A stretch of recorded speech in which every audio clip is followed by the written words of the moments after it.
नमस्कार। आप सभी दर्शकों का हार्दिक स्वागत है।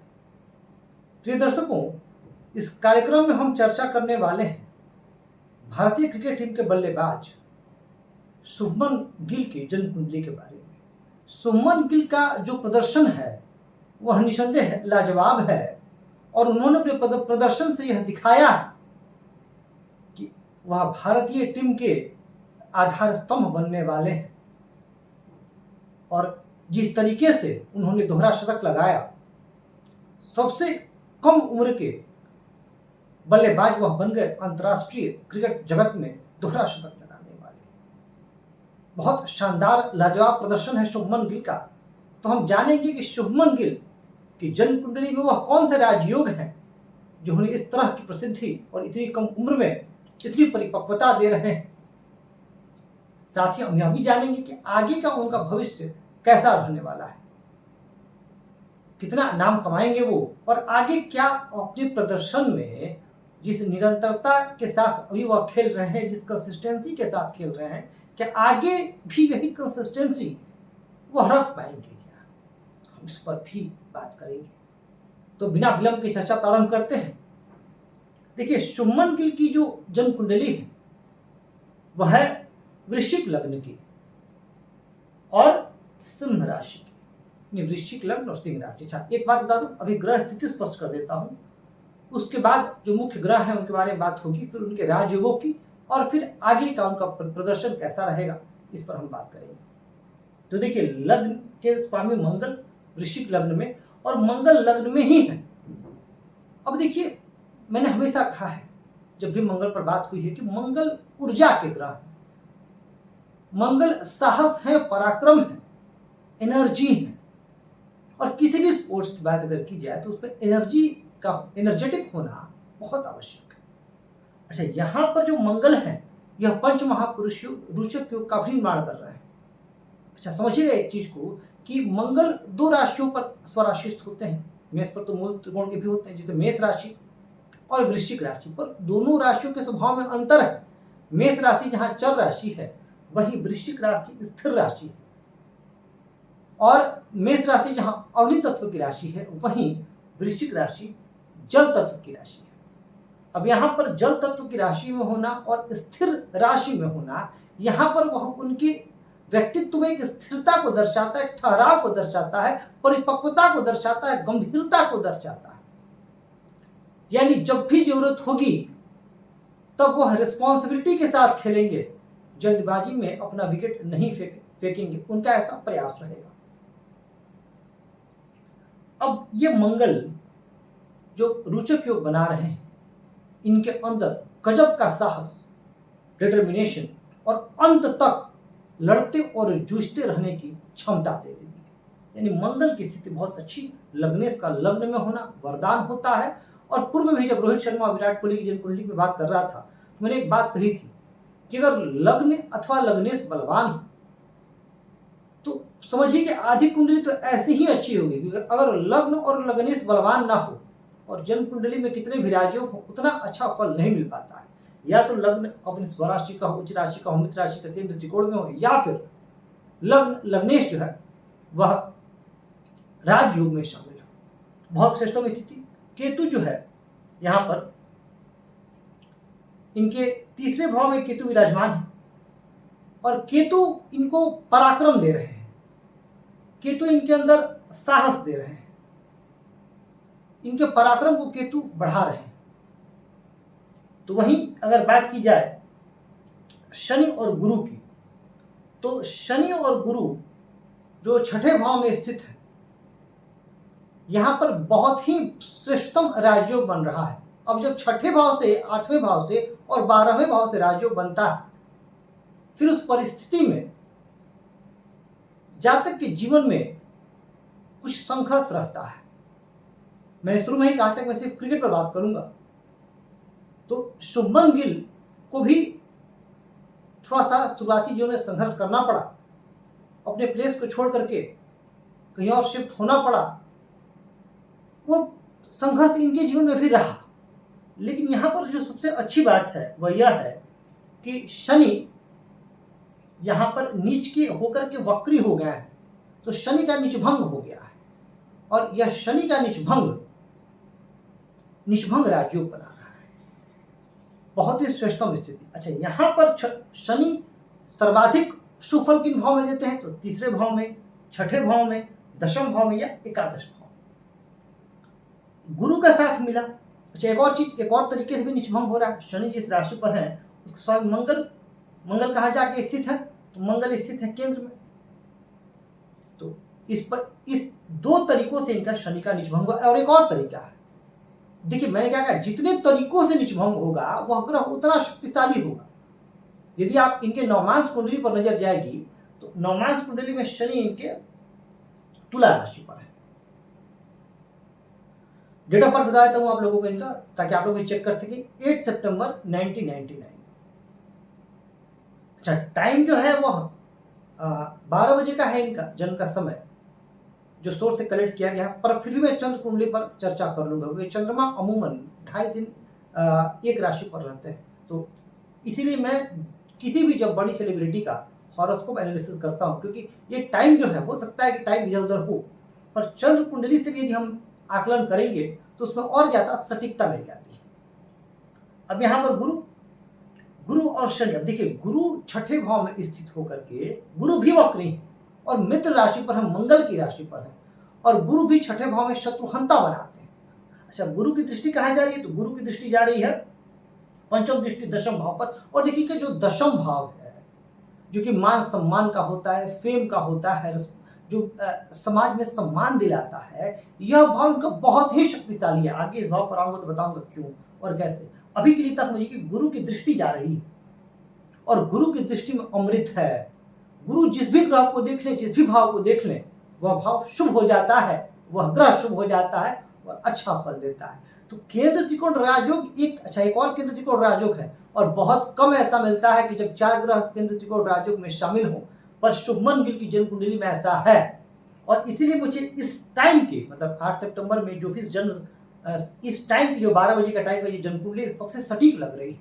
क्योंकि देखिए शनि स्वामी है चतुर्थ भाव के और बृहस्पति स्वामी है पंचम भाव के। ये केंद्र और ये त्रिकोण, और केंद्र त्रिकोण का राजयोग कहीं भी बने, हाँ अब केंद्र त्रिकोण का राजयोग और केंद्र त्रिकोण में ही बन जाए, ग्रह हो जाए स्थित, तो फिर उस स्थिति में जैसे केंद्र में बैठ गया, त्रिकोण में बैठ गए, तो शुद्ध केंद्र त्रिकोण राजयोग तो वही फल देता है। परंतु ये मेरा ऑब्जर्वेशन है और आप लोग इसको नोटिस कीजिएगा कि अगर कहीं दूर में भी बनता है, जैसे छठे में बन जाए, 8वें में बन जाए, 12वें में बन जाए, कुछ संघर्ष के बाद जाते कुछ जीवन में सफलता मिल ही जाती है, इसमें भी संदेह नहीं। गुरु की दृष्टि अपने ही भाव पर जा रही है, धन भाव पर, जो कि इनको फाइनेंशियली बहुत ही जबरदस्त बना दी। और एक बार अंतर्राष्ट्रीय क्रिकेट टीम में चयन हो जाना, फिर धन की कोई कमी रहती नहीं है आजीवन, तो आपको पता ही है। अब बात कर लेते हैं शुक्र और राहु की। देखिए राहु इनके बहुत बहुत बलवान है और फेम देने में राहु का कोई मुकाबला नहीं। अचानक राहु रातों रात स्टार बनाने वाले ग्रह, और जब भी आप किसी बड़ी सेलिब्रिटी की कुंडली देखिएगा तो आपको राहु अच्छी स्थिति में मिलेंगे। अधिकतर, सबकी तो बात नहीं कर रहा हूं, पर जिनके राहु नहीं तो उनके कोई और अन्य ग्रहों ने उस स्थिति में पहुंचाते हैं, पर राहु का एक बड़ा रोल होता है अचानक रातों रात स्टार बनाने में, फेम देने में। अब देखिएगा राहु इनके नवम भाव, और नवम भाव में राहु मूल त्रिकोण राशि के हैं। कर्क राशि पर राहु बलवान होते हैं, मूल त्रिकोण के होते हैं। उससे भी महत्वपूर्ण बात, किसके साथ स्थित? शुक्र के साथ। और राहु और शुक्र में क्या है? मित्रता है। तो 2 प्लस पॉइंट राहु के साथ यहाँ। और तीसरी बात क्या है? शुक्र स्वामी कहाँ के हैं? शुक्र स्वामी है केंद्र के। जब मैं रोहित शर्मा की कुंडली पर बात कर रहा था, उनके भी उच्च के शुक्र और राहु यहीं बैठे हैं मीन राशि पर, तो मैंने एक बात कही थी, एक सूत्र बताया था आप लोगों को। देखिए वह इनकी कुंडली में भी लागू हो रहा है कि राहु यदि त्रिकोण में स्थित हो जाए केंद्र के स्वामी के साथ बलवान स्थिति में, यानी अपनी उच्च राशि में, स्वराशि में, मूल त्रिकोण राशि में, राहु बहुत बलवान हो जाते हैं और जबरदस्त राजयोग दे देते हैं। या फिर राहु केंद्र में स्थित हो जाए अपनी बलवान राशियों में त्रिकोण के स्वामी के साथ, तो राहु जबरदस्त राजयोग दे देते हैं। ये स्थिति शुभमन गिल के साथ भी बन रही है। और सप्तमेश का भाग्य भाव में आना, सप्तम भाव से भी हम विचार करते हैं, भावात्म भाव के सिद्धांत से सप्तम भाव से भी हम व्यवसाय का, करियर का विचार करते हैं। इस भाव का त्रिकोण से संबंध बनना, केंद्र के स्वामी का पुनः त्रिकोण में जाना बहुत श्रेष्ठ। शुक्र यहाँ बहुत बलवान है। एक बात हमेशा याद रखिएगा, वृश्चिक लग्न के जातकों के लिए शुक्र को अकारक कहा जाता है, मारक कहा जाता है, क्यों सप्तम के स्वामी होते हैं, 12वें के स्वामी होते हैं। 12वें का स्वामी अपने स्थानांतरण का फल देते हैं, तो सप्तम का फल ज्यादा मिलेगा। लेकिन याद रखिएगा, शुक्र एक शुभ ग्रह है। ये जो शुक्र का प्रभाव होता है शुक्र की दशा काल में, वह आपके स्वास्थ्य पर परिलक्षित ज्यादा होगा। आपको आर्थिक मामलों में उतना परेशान नहीं करते हैं शुक्र। सूर्य बुध चंद्रमा, अब सूर्य चंद्रमा के साथ होने का क्या अर्थ अच्छा नहीं होता, ये हम सभी जानते हैं। या तो अमावस्या के दिन का जन्म या अमावस्या के एक दिन पहले या एक दिन बाद। परंतु वृश्चिक लग्न में ये एक राजयोग बन जाता है। कैसे? सूर्य स्वामी कहाँ के? दशम के, और चंद्रमा कहाँ? नवम के, और नवम त्रिकोण है, सबसे बड़ी त्रिकोण है, और दशम सबसे बड़ी केंद्र है। जब सूर्य और चंद्रमा का संबंध बनेगा तो केंद्र त्रिकोण राजयोग बनेगा। और चंद्रमा थोड़े कमजोर हो जाएंगे, तो इनकी कुंडली में भाग्येश है, भाग्य भाव का स्वामी। परंतु याद यह भी रखिएगा कि भाग्य भाव में शुक्र और राहु बहुत बलवान स्थिति में बैठे हैं, और भाग्येश पर यानी चंद्रमा पर, जो दशम भाव में बैठे हैं, गुरु की पंचम दृष्टि जा रही है, तो यहाँ पर चंद्रमा भी बलवान हो गए। और बुध अष्टमेश, इन तीनों का जो संबंध बन रहा है दशम भाव में, और गुरु की दृष्टि जो जा रही है, यह लाजवाब इनके दशम भाव को बहुत बलवान कर रही है। दशम भाव में ग्रह स्थित होने चाहिए तो ही व्यक्ति जीवन में तरक्की। अगर ग्रह स्थिति तो दृष्टि भी होनी चाहिए। अब दशम भाव में 3 ग्रह, गुरु की दृष्टि जा रही है दशम भाव पर, तो बहुत ही श्रेष्ठतम स्थिति बन रही है। यहाँ पर सूर्य दशम भाव में स्वराशि के हैं। अब जब दशम भाव में सूर्य होते हैं तो वैसे ही बहुत बलवान होते हैं, और सूर्य दशम भाव में स्वराशि के हो जाए, उच्च के हो जाए, तो कहना ही क्या। जो जातक का जीवन है वो बहुत तेजी से ऊपर उठता है, बहुत चमकता है। जातक अपनी चमक से दूसरों को हतप्रभ कर देता है। तो ये इनकी जन्म कुंडली जो है बहुत ही सशक्त स्थिति में इनकी जन्म कुंडली जो है वह दिखाई दे रही है। अब इनकी कुंडली के प्रमुख राजयोगों पर चर्चा कर लेते हैं। तो मैंने बता दिया रोचक योग, जो कि पंच महापुरुष योग है। इसके बाद केंद्र त्रिकोण राजयोग, जो कि शनि गुरु से बन रहा है, सूर्य चंद्रमा से बन रहा है, बहुत बलवान राजयोग है केंद्र त्रिकोण राजयोग। इसके अलावा देखिए, इनके लग्न से दशम में बुध, अमला वसुमती योग, ये दोनों योग भी इनकी जन्म कुंडली में बन गया। इसके अलावा अगर चंद्रमा से देखा जाए तो गुरु भाग्य भाव में जा रहे हैं, ये भी बहुत अच्छी स्थिति के गुरु यहाँ बलवान है। अगर लग्न से देखा जाए तो लग्न से गुरु कहाँ स्थित है? लग्न से गुरु स्थित है 6ठे भाव में, जो कि लग्नाधि योग बना रहा है, तो ये भी एक बहुत सुंदर स्थिति। अच्छा, यहाँ पर देखिए इनके अधिकतर ग्रह जो है 1, 2, 3, 4, इन 4 राशियों में, यानी केदार योग इनकी जन्म कुंडली में बन गया। तो इनकी जन्म कुंडली में एक से एक बड़े राजयोग बन रहे हैं, जो कि इनको जीवन में तरक्की प्रदान कर रहे हैं। अब कुछ चर्चा इनकी सूर्य कुंडली और चंद्र कुंडली पर कर ली जाए। तो चूंकि सूर्य और चंद्रमा एक ही राशि पर हैं, तो इनकी जो सूर्य और चंद्र कुंडली बनेगी, किस लग्न की बनेगी? तो सिंह लग्न की बनेगी। तो यहाँ से भी लग्न में हो जा रहे हैं। देखिए कितनी श्रेष्ठतम स्थिति। और गुरु कहाँ स्थित हो जा रहे हैं? शनि के साथ भाग्य भाव में। अब यहाँ भी चंद्र कुंडली से भी गौर कीजिएगा, चंद्र कुंडली से भी तो केंद्र त्रिकोण राजयोग बन रहा है। अब आप मन में सवाल आएगा कैसे? तो जब यहाँ 5 अंक आ जाएगा, अब गुरु यहाँ चले जाएंगे, तो गुरु स्वामी कहाँ के हो जाएंगे? 5, 6, 7, 8, 9 यहाँ के, एक त्रिकोण के, और शनि कहाँ? 10, 11 केंद्र के। और केंद्र त्रिकोण का संबंध कहाँ बन जाएगा? त्रिकोण में बन जाएगा, जो कि जबरदस्त राजयोग देने वाला है। यानी अगर इनकी सूर्य और चंद्र कुंडली भी देखी जाए तो बहुत ही शक्तिशाली स्थिति में। अच्छा, सूर्य चंद्र कुंडली से इनके 5, 6, यानी सूर्य यहाँ के स्वामी होंगे, तो बुध यहाँ के होंगे और लाभ के होंगे, तो लग्नेश धनेश और लग्नेश लाभेश का भी संबंध बन जाएगा, जो कि धन देने के मामले में बहुत अच्छा माना जाता है। तो बहुत ही रिच क्रिकेटर भी बनेंगे। और अब शुरुआत तो हो ही गई। यानी अगर ओवरऑल जो हम एनालिसिस करें इनकी पर्सनैलिटी का, तो जबरदस्त कुंडली है, बहुत श्रेष्ठतम राजयोग है, जो कि है इशारा कर रहे हैं कि इनका आगे का जीवन बहुत शानदार रहने वाला है। अब बात करते हैं कि माफ कीजिएगा, शुभमन गिल का जो आगे का परफॉर्मेंस है वह कैसा रहने वाला है। तो देखिए, अभी शुभमन गिल की जो महादशा चल रही है वह शुक्र की चल रही है। अच्छा, जब भी मैं महादशा की भी बात होती है तो मैं कहता हूँ कि सुदर्शन पद्धति से विचार अवश्य करना चाहिए। जब आपके मन में एक सवाल आना लाजमी है कि शुक्र की महादशा में इतना अच्छा परफॉर्मेंस, मैंने बता तो दिया है कि शुक्र बलवान है, फिर भी अकारक है। तो इसके लिए अगर हम इनके सूर्य कुंडली पर गौर करें तो शुक्र स्वामी कहाँ के बन जाते हैं, यहाँ 2 अंक आ जाएगा, 5, यहाँ से काउंट कीजिएगा, यहाँ 5 तो यहाँ 11, 12, 1, 2 अंक यहाँ आ जाएगा। स्वामी कौन हो जाएंगे, शुक्र, दशमेश। और सप्तम को मैंने बता ही दिया आपको कि दशम से दशम होते हैं। तो जब दशमेश की महादशा चल रही हो या करियर वाले ग्रह की महादशा चल रही हो और वो ग्रह बलवान हो तो क्यों न जातक करियर में ऊंचाइयां मिले। और वह भी नवमांश कुंडली में गुरु उच्च के हो रहे हैं, तो नवमांश कुंडली में जो है गुरु की दृष्टि भी जो है दशम भाव पर जा रही है, तो बहुत ही श्रेष्ठतम स्थिति है। और शुभमन गिल निसंदेह भारतीय क्रिकेट टीम के आधार स्तंभ हैं और आगे भी बने रहेंगे।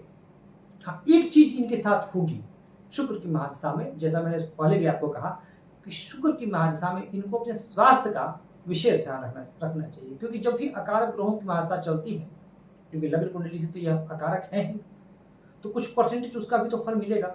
तो क्या होगा कि जब भी महत्वपूर्ण मौके आएंगे, कई बार जब इनके जीवन का महत्वपूर्ण क्षण आएगा, उसमें कुछ कोई ना कोई बाधा, छोटी बाधा ही सही पर वो उपस्थित हो जाएगी, चाहे वह स्वास्थ्य के संबंध में हो या मानसिक कष्ट के संबंध में, कुछ ना कुछ ऐसा होगा। और वर्तमान में इनके शुक्र की महादशा में बुध की अंतर्दशा चल रही है, बुध इनके मित्र राशि में है और शुक्र और बुध में मित्रता है, तो इनका समय तो देखिए बहुत अच्छा चल रहा है और ये अच्छा समय इनका आगे भी कंटिन्यू रहेगा कि शुक्र की महादशा के बाद किसकी महादशा आएगी, सूर्य की महादशा आएगी। अच्छा, सूर्य नवमांश कुंडली में इनके नीच के हैं, परंतु अगर ओवरऑल डिविजनल चार्ट में सूर्य की स्थिति देखी जाए तो सूर्य बलवान है, तो 2026 के बाद भी ये अच्छा करते रहेंगे, इसमें संदेह नहीं है। यानी सारांशतः यह कहा जा सकता है कि शुभमन गिल की जन्म कुंडली बहुत सशक्त है और शुभमन गिल का प्रदर्शन अच्छा रहेगा। अभी समय भी उनका अच्छा चल रहा है। हाँ, बुध के अंतर्दशा के बाद जो केतु की अंतर्दशा आएगी उसमें शुभमन गिल का जो फॉर्म है वह गड़बड़ होगा, लेकिन अभी समय इनका ठीक है। बस स्वास्थ्य संबंधित मामलों में सावधानी बरतनी चाहिए। अगर कोई बाधा उपस्थित होती है तो उसी की वजह से होगी और वह भी लंबे समय के लिए नहीं होगी।